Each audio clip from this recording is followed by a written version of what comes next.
పనులన్నీ కూడా చివరి దశలో ఏమంటారు లాస్ట్ ఫినిషింగ్ టచ్ అంటారు కదా, అట్లా పరిస్థితి ఉంది. దాదాపుగా 16-17 వరకు పూర్తిగా మా హ్యాండ్ ఓవర్ చేస్తారని మేము అనుకుంటున్నాము అధికారులంతా. ఇప్పటికే భక్తులు కూడా మనం చూస్తే గతంలో ఒక 1 మంత్ 15 రోజుల ముందు వచ్చేది, అది కూడా 10,000, 20,000, 50,000 వచ్చుడు, ఏదైనా 1,00,000 వచ్చుడు హైయెస్ట్ ఉండేది ఏది జాతరకు ఒక 15 రోజుల ముందు. కానీ ఇప్పుడు 5 లక్షలు, 4 లక్షలు, 2 లక్షలు ఇట్లా వస్తున్నారు. ఇప్పుడు మనకు ప్రతి సంవత్సరం జాతర నిర్వహణకు 100 కోట్లు మినిమంగా ఇస్తుంటారు. వాటితో పాటు ఇంకా ఈసారి రోడ్ల వెడల్పు, బయట కొత్త రోడ్లు వేయడము, ఇవన్నీ కూడా చేయడం, జంక్షన్స్ చూస్తున్నారు.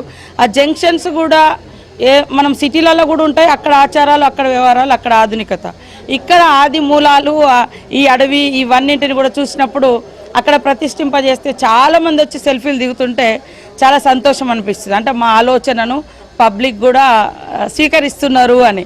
కాబట్టి జంక్షన్స్ కూడా బాగా ఇష్టపడుతున్నారు. ఇంకా గుడిలో జరిగే మార్పులను కూడా చాలామంది బాగా చేస్తున్నారని ప్రశంసలు వస్తున్నాయి. కాబట్టి చాలా బాధ్యతగా ఫీల్ అవుతున్నాయి, ఇంకా బాగా చేయాలనేది.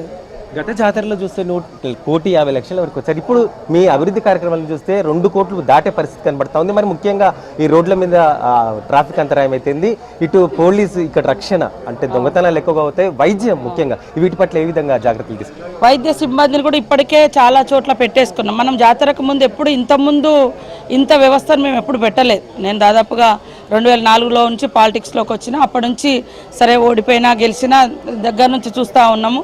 ఇది 3వసారి ఎమ్మెల్యేగా దాదాపు 5-6 జాతరలను నేను చూడడం జరిగింది.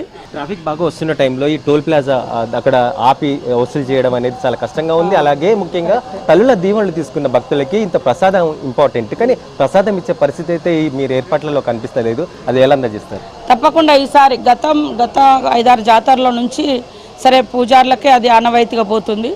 ఈసారి పూజార్లను మెప్పించినాం. వాళ్ళు కూడా ఈసారి పూజార్లు కూడా సరే ఇంత పెద్ద నిర్వహణ చేసినప్పుడు వాళ్ళకు కూడా రకరకాల ప్రాణత్యాగాలు అవి ఉంటాయి. జాతర సందర్భంగా ఎన్నో రకాల కష్టాలు ఎదుర్కొంటారు దేవుని తెచ్చేటప్పుడు.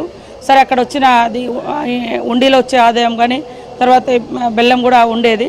ఇప్పుడు మా కలెక్టర్ గారు నేను పూజార్లతో మాట్లాడి అది ఈసారి గద్దెల మీద ప్రసాదం పంచే రకంగా మేమంతా ప్రణాళిక చేసుకున్నాం. ఒక 2 రోజుల క్లారిటీ ఇచ్చేస్తాం. ఈసారి మ్యాక్సిమం గద్దెల మీద ప్రసాదం ఇస్తాం.